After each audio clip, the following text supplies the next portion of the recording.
Hi folks, it's the 7th of November 2024.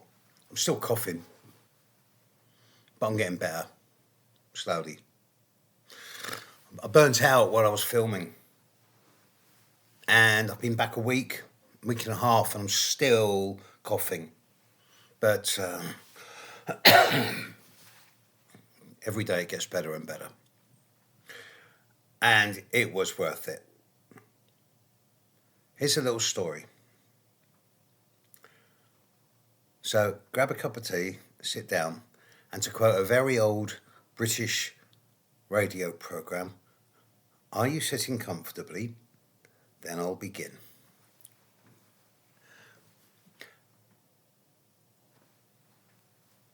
Myself and the crew, and that's the crew, sounds very exotic.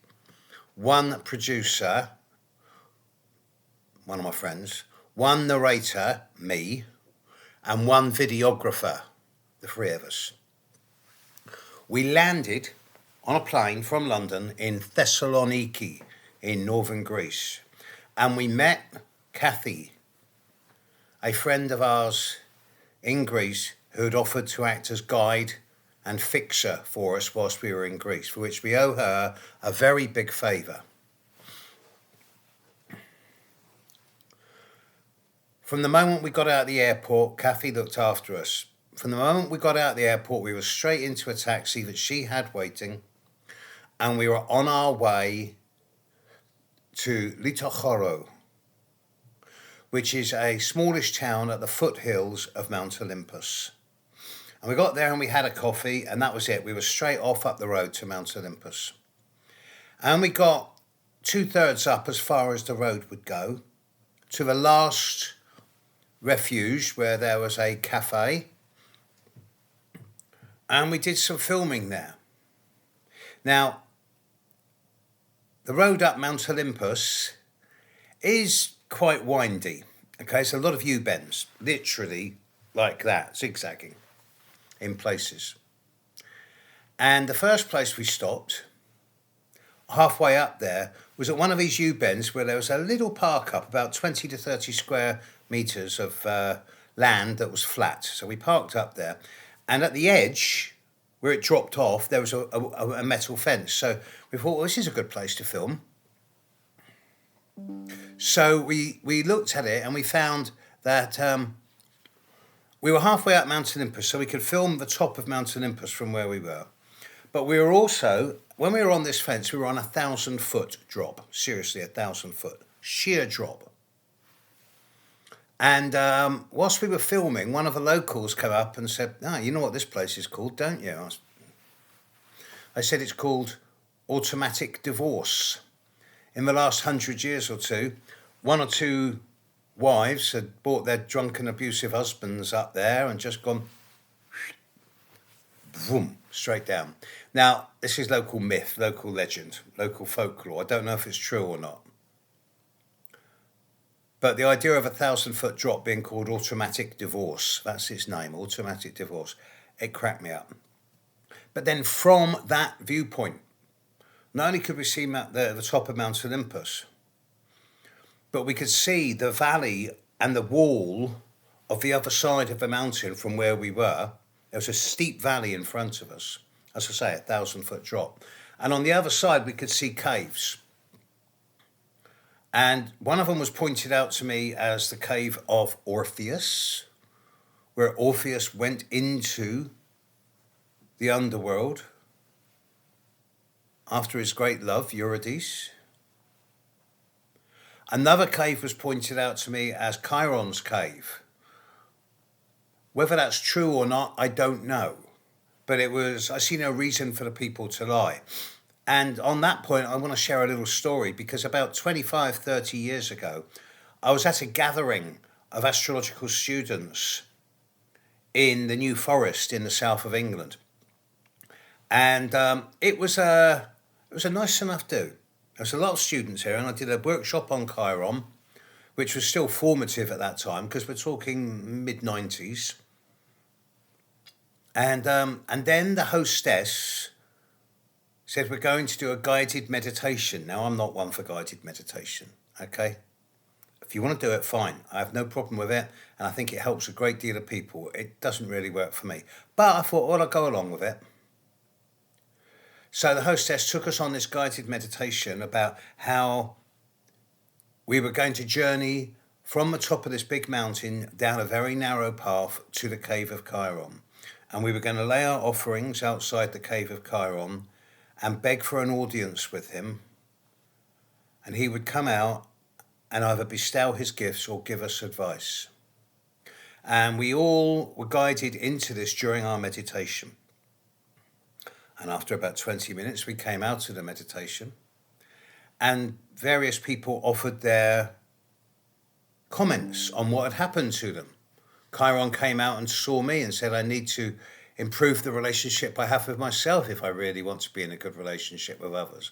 Chiron also came to me and said, well, if you want to be a healer, you've got to heal yourself first. Healer, heal thyself. This is what was happening to the other people. It was full of nice little aphorisms and little hints on how to improve one's life. And then the hostess came to me and said, and what did Chiron say to you, Steve? And I told her the truth. I said, in my vision of Chiron, he just stomped out of his cave, glowering at me, and folded his arms, went, what do you want? And I was like, whoa, I don't know. And he just looked at me and went, turned around and stomped back into his cave. And I thought, okay, maybe I'm not meant to know. Maybe I'm just meant to do it. And since that time, I've been working with Chiron energy for quite a long time now, and I'm actually quite good at it these days. But that's just a little by-the-way story. Halfway up into Mount Olympus, I saw two caves that pertained to be the entrance to Hades, the underworld, where Orpheus went to reclaim Eurydice, and the cave of Chiron. I also, in the same place, saw what's called the Wall of Prometheus, where allegedly Prometheus was chained for giving the fire of the gods to humanity, whether that was actual fire or self-reflective consciousness or even astrology, we don't know. And B, Prometheus was chained there for taking the mickey out of Zeus, particularly by organising a feast for him where he gave him two lots of meat, one small, one large. And the large had great meat on the top and real offal underneath. And the second one had a little bit of offal on the top and the prime cuts underneath. And of course, Zeus went for the big one and Prometheus had the better one. So Zeus chained him to a rock for eternity and said, right, from now on, an eagle or a griffin is going to come down and eat your liver out every day. And so, according to the myth, Chiron took pity on him because Chiron was Prometheus's kind of uncle and swapped places with him. This is the myth. Anyway, we carried on up Mount Olympus and we got to this refuge where we had a great meal. There were some lovely people there who told some great stories. There was people from all over the world. One of the stories was that literally within 20 to 30 yards of where we were eating is where it was a place called Dion, where Alexander the Great came to beg the gods for both permission and guidance on which way to aim his invading armies. And it's from there that Alexander went on to invade the east, getting as far as Egypt and the hills of Afghanistan, even possibly India, before he died of poison. It got towards sunset. Now, it was a beautiful clear day, 10/10 blue sky. But as the day drew on, an hour or so before sunset, clouds started gathering over the mountains, particularly over Mount Olympus. And they got denser, but not overhead, just in the background behind the mountain. And then the sun set behind the clouds. And at first, the sunset shone through the white clouds, giving an almost eerie, magical white glow above the mountains. But then as the sun got lower, literally below the horizon, that glow changed from white to yellow and then to fluorescent orange, and even red. And the 1/4 of the sky, all of the clouds behind the mountain were red. And it felt like I was in the presence of a divine. It felt like I was seeing the fire of the gods. So in the space of 3 hours, 4 hours, once I'd got to Greece, I was seeing the core places of the Greek myths, with Mount Olympus, the palace of Zeus, the fire of the gods, the cave of Orpheus, perhaps the cave of Chiron, the wall of Prometheus.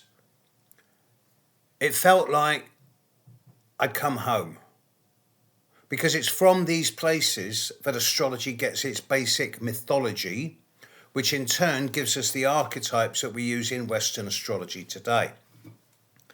Later, not the same day, a few days later, I was meeting with a very erudite, sophisticated Greek astrologer who had been studying astrology longer than me, 50 plus years.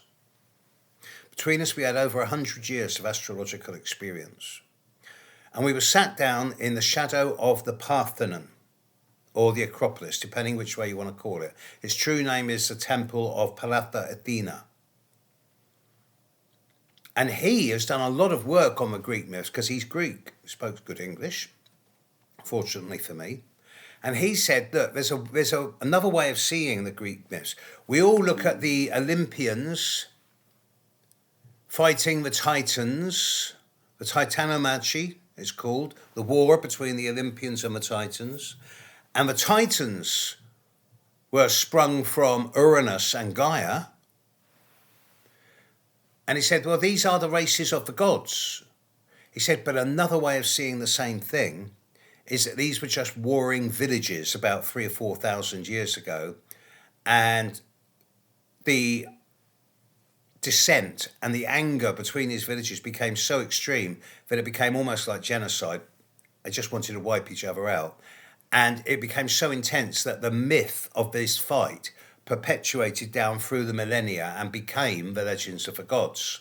He also suggested that there were other previous races of giants, gods and goddesses before not only the Titans, but also the Uranians. Myth goes back a long way, but that's what it is. It's myth. We have no way of knowing, unless you've got a TARDIS or a time machine. Nevertheless, one of the ideas that came up on that trip was that perhaps mythology and astrology have reached the limit of how they can help each other. And one of the younger Greek astrologers I was talking to suggested that perhaps the time has come for us to start translating astrology without the mythology, or opening a new branch of astrology that is mythology 3. And I thought, wow, what a great idea. It's lovely to see what the young astrologers are coming up with in terms of ideas these days. Anyway, I just thought I'd share this story with you because it's a cracking story. And of course, I went on to the Oracle at Delphi and the Temple of Apollo, and then the Colosseum and the Pantheon, and